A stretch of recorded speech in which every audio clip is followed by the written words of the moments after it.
안녕하세요. 익명의 도시입니다. 근대 자본주의의 역사 14번째 영상입니다.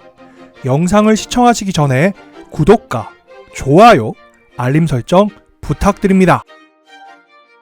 지난 영상에서 16세기의 국가기구의 관리자인 국왕들이 자신들의 힘을 강화시킨 기제 4가지 중에 하나인 관료제하에 대한 이야기를 했습니다.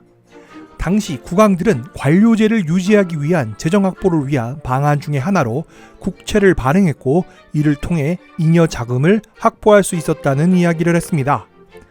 그렇다면 확보된 잉여 자금은 어디에 사용되었을까요?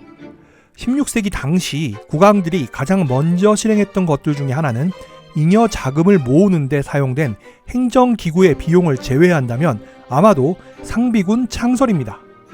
관료제와 마찬가지로 국가가 해당 인력을 충원한 방식은 주로 돈을 주고 사는 것입니다. 그렇다면 이렇게 돈으로 살 수 있는 사람들은 누구였을까요? 당연히 아무나 용병이 될 수 없었는데, 용병은 보수가 좋은 직업이었지만 당연히 위험이 수반되는 자리였습니다. 그리고 위험을 감수한다고 해도 누구나 될 수는 없었습니다. 그만한 자격 요건을 갖춘 사람들만이 그 일을 해낼 수 있었습니다. 따라서 이러한 용병의 역할을 수행할 수 있는 사람들은 지리적, 사회적으로 불균등하게 분포되어 있었습니다. 이전 영상에서 당시에 서유럽에서는 인구가 증가했다고 설명했는데, 이 증가된 인구 집단은 각지를 떠돌아다니게 되었고, 이로 인해 모든 지역에서 불황 노동자가 증가했습니다. 그들은 당시에 혼란스러웠던 신생 국가들에게는 위협적인 존재였습니다. 이에 국가들은 그들 중 일부를 군대에 편입시켰습니다. 이는 불황 노동자들에게는 고용기회였으며, 국가는 이들을 이용해서 다른 사람들을 억압할 수 있었습니다. 이 집단은 국왕들에게 귀족들을 통제할 새로운 무기이자 귀족들에게도 무기가 되었습니다.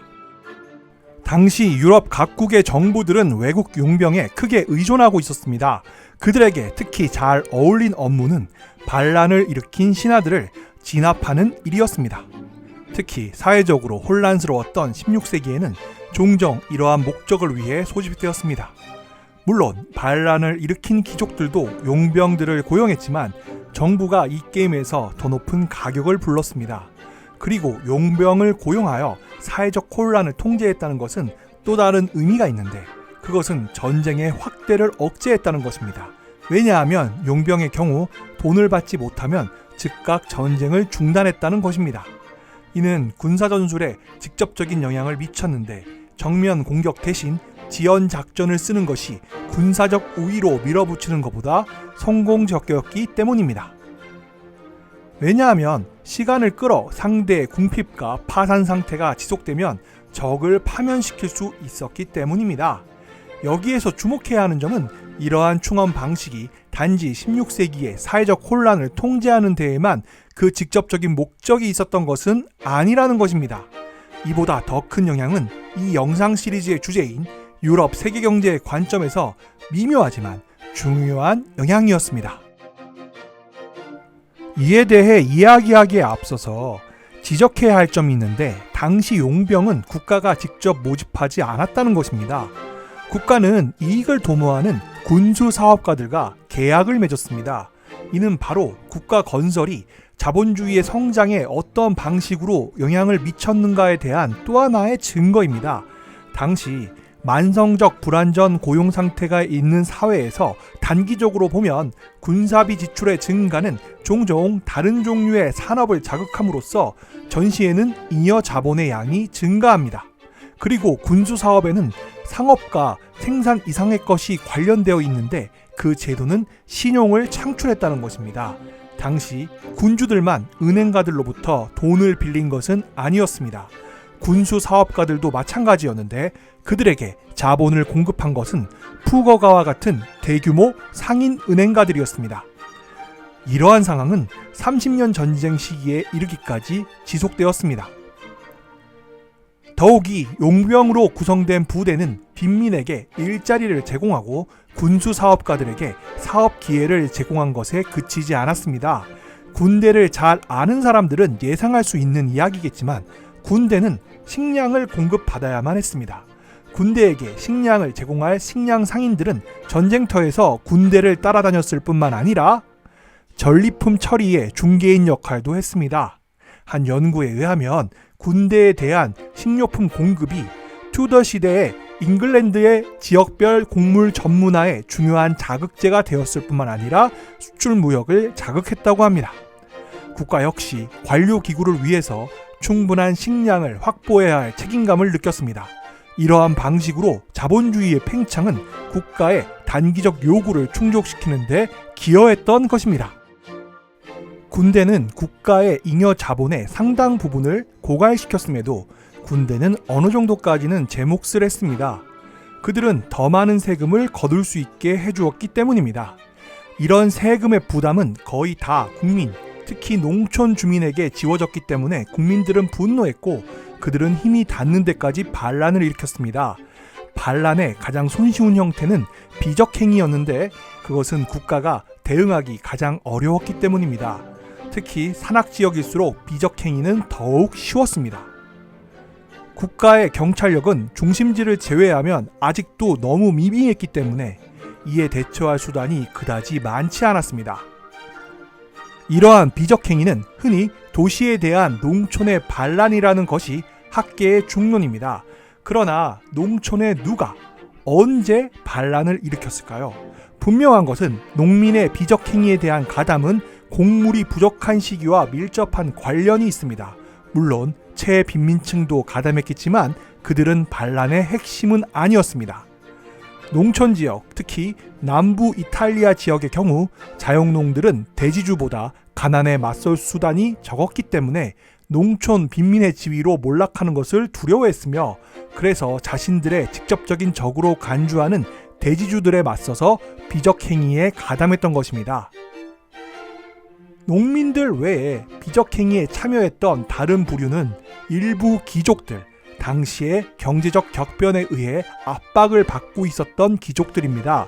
분명히 용병은 군주의 힘을 강화시켰고 그들은 국왕의 의지를 관철시킬 수 있는 강력한 군대를 세울 뿐만 아니라 소귀족들의 일자리를 빼앗음으로써 전통적인 귀족의 힘을 약화시켰습니다. 다시 말해 용병의 값싼 공급으로 기사들이 남아돌게 되었고 그 때문에 기사들은 수입의 상당한 부분을 잃었습니다. 일부 기사들, 특히 하층 기사들은 이중으로 고통을 받았습니다. 왜냐하면 지력 고갈과 농민의 비참한 상황으로 인해서 그들은 지대를 제대로 받을 수 없었기 때문입니다.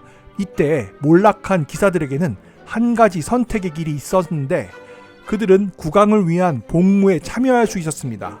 이때 국왕의 힘이 센 곳에서는 비적행위가 어려웠고 국왕의 힘이 약한 지역에서는 비적행위에 많은 이익이 돌아갔기 때문에 국왕을 위해 복무할 기회가 더 적었습니다. 바로 이러한 의미에서 비적행위는 전통적 저항이라기보다는 강력한 국가를 바라는 하나의 요청이라는 의미를 갖게 됩니다.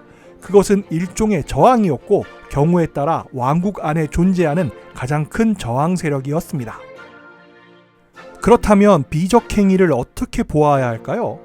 비적행위는 국가 권위의 불충분한 성장, 경제적, 사회적 동요에 의해서 촉발된 혼란에 대한 국가의 균형 회복 능력의 결여, 그리고 인플레이션, 인구 증가와 식량 부족의 시기에 평등한 분배를 보장하려는 국가 의지의 결여 등에 기인한 것이라고 보아야 합니다. 다시 말해 비적행위는 일부 귀족들에게서 전통적 권리를 박탈하고 일부 농민들에게 새로운 관료기구를 부양할 농산물을 박탈함으로써 그리고 동시에 국가 자체에 부를 집중시킴으로써 국가 자체가 만들어낸 것입니다. 결국 정리하면 비적행위는 유럽 세계경제 등장의 결과 나타난 거대한 경제적 재배치에 의해서 초래된 혼란의 한 징후라고 해석할 수 있습니다. 정리하면 16세기의 국가기구의 관리자인 국왕들이 자신들의 힘을 강화시키기 위해 관료제를 창설했고 이를 유지하기 위한 비용을 감당하기 위한 국채 발행, 그리고 이를 통해 확보된 잉여 자금을 통해 상비군을 창설했는데 이렇게 창설된 상비군으로 국왕은 권력을 강화시켰고 이 상비군을 유지하기 위한 세금의 증대는 농민 및 귀족들의 부담을 증가시켰습니다. 이로 인해 어려움을 겪은 이들은 이에 저항하기 위한 반란을 일으켰는데 이러한 반란의 가장 흔한 형태가 비적행위였습니다. 그리고 조금 전에 설명한 것처럼 비적행위는 유럽 세계경제의 등장의 결과 나타난 거대한 경제적 재배치에 의해서 초래된 혼란의 한 징후라고 해석해야 한다는 것입니다. 이번 영상은 여기까지입니다. 지금까지 시청해 주셔서 감사합니다. 이상 익명의 도시였습니다. 여러분의 구독과 좋아요, 알림 설정은 영상 제작에 큰 힘이 됩니다.